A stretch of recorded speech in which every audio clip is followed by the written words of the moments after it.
مولاي صل وسلم دائما أبدا على حبيبك خير الخلق كلهم مولاي صل. Bismillahirrahmanirrahim. Assalamualaikum warahmatullahi wabarakatuh. Saudara-saudara kaum muslimin yang berbahagia, alhamdulillah kita bersyukur kepada Allah masih diberikan kesehatan. Mudah-mudahan kesehatan ini mampu kita pergunakan untuk hal-hal yang positif. Kaum muslimin yang dirahmati Allah, di kalangan masyarakat itu beredar istilah fitnah kubur dan adab kubur. Sebagian besar kaum muslimin beranggapan dua istilah ini sama, baik fitnah kubur ataupun adab kubur. Masyarakat menganggapnya dua istilah ini sama saja. Yang namanya fitnah itu ya adab, yang namanya adab juga fitnah. Padahal kaum muslimin yang dirahmati Allah, dua istilah ini tentu berbeda, ya, berbeda maksud atau realisasinya. Yang namanya fitnah itu adalah al-imtihan, ujian, fayyati nakir wal munkir. Fitnah itu ujian, cobaan, kemudian datang siapa? Dua malaikat, malaikat nakir dan munkir. Fayyabtaliyanahu, maka dua malaikat ini menguji, mencoba siapa? Hamba yang barusan meninggal itu, bisual, dengan pertanyaan. Ini yang sering disebut dengan pertanyaan man rabbuka, man nabiyuka, madinuka, dan seterusnya. Ini namanya fitnah. Nah, fitnah kubur itu akan menimpa kepada semua orang, baik kita yang beriman ataupun yang tidak beriman, baik kita seorang muslim ataupun non-muslim. Makanya sebaik apapun orang ketika di dunia, ketika dikuburkan, ditutup liang lahatnya itu, kemudian ada istilah ayo kita doakan orang yang kita makamkan ini supaya diberikan ketetapan. Makanya Rasul mengatakan ketika setelah selesai menguburkan, kita diperintahkan untuk berdoa fas'alu lahu tasdid fa innahul an yus'al. Ini fitnah kubur. Apa kata Rasulullah? Fas'alu lahu tasbit, mintakan ketetapan kepada Allah. Untuk siapa? Untuk orang itu yang meninggal.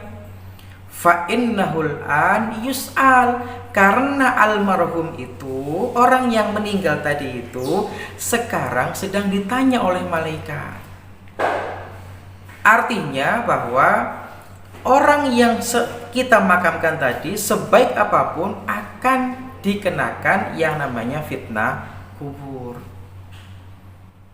Kaum muslimin yang dirahmati Allah, itu namanya fitnah kubur. Yang kedua terkait dengan adab kubur. Kita sebagai orang yang beriman harus meyakini bahwa adab kubur itu hak, ada, nyata, dan itu sudah ada, ditetapkan dalam nas-nas baik Al-Quran maupun Sunnah Rasulullah Sallallahu Alaihi Wasallam. Apa itu adab? Adab ya an yu'adziban nas. Adab itu ya orang yang mati itu diadab oleh Allah Subhanahu wa Ta'ala. Jadi orang yang mati itu akan mendapatkan siksaan dari Allah Subhanahu wa Ta'ala. Setelah mendapat siksaan, wa yuftahu lahu babun minan nar. Contoh adab itu setelah orang itu disiksa oleh Allah Subhanahu wa Ta'ala di kuburan itu, akan diperlihatkan, akan dibukakan pintu neraka. Untuk siapa? Untuk orang tadi itu. Itu persis cocok dengan apa yang Allah sampaikan di dalam Al-Quran. Ketika Allah itu menyiksa Fir'aun, apa kata Allah? An-nar yu'raduna 'alaiha ghuduwan wa 'ashiyya. Fir'aun dan bala tentaranya itu semenjak dalam kuburan itu sudah disiksa. Apa siksaannya? Diperlihatkan tempat kembalinya setelah dibangkitkan dari alam barzah. Selama dia di kuburan, ghuduwwa wa asyiya, pagi dan petang, Fir'aun dan bala tentaranya diperlihatkan, ini loh besok tempat tinggal kalian. Inilah siksaan yang akan kalian peroleh setelah kalian dibangkitkan dari alam kubur. Ini namanya azab. Makanya dalam ayat berikutnya dikatakan bahwa ya wa yauma taqumus sa'a udkhilu ali fir'auna asyaddal adab. Ketika dikubur di alam barzah sudah disiksa dengan ketakutan, melihat neraka setiap pagi dan petang. Nanti ketika hari kiamat datang, dibangkitkan dari alam kubur, Allah melemparkan Fir'aun dan bala tentaranya ke neraka, dan asyaddal adab, akan mendapatkan siksa yang teramat pedih. Na'udzubillah min dzalik. Kaum muslimin yang dirahmati Allah, ini contoh bahwa adab kubur itu nyata adanya.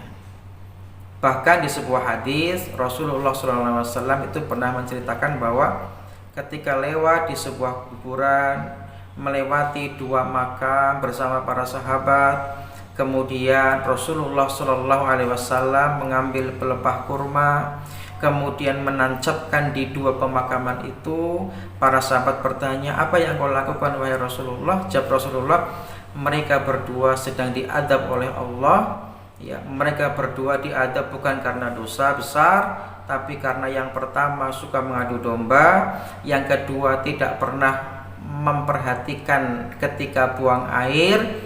Maka aku berharap kepada Allah semoga meringankan siksaannya selama pelepah kurma ini masih basah. Ini kan bukti kalau yang namanya azab kubur itu ada.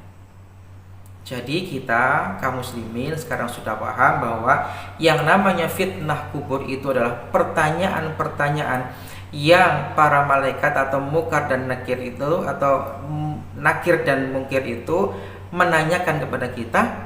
Kalau yang namanya azab itu adalah siksaan yang Allah berikan kepada seseorang di alam kubur. Mudah-mudahan kita termasuk orang-orang yang dihindarkan dari azab kubur, dan mudah-mudahan kita menjadi orang-orang yang lancar, yang tidak ada masalah ketika dua malaikat menanyai kita nanti di alam kubur. Amin ya rabbal alamin. Assalamualaikum warahmatullahi wabarakatuh.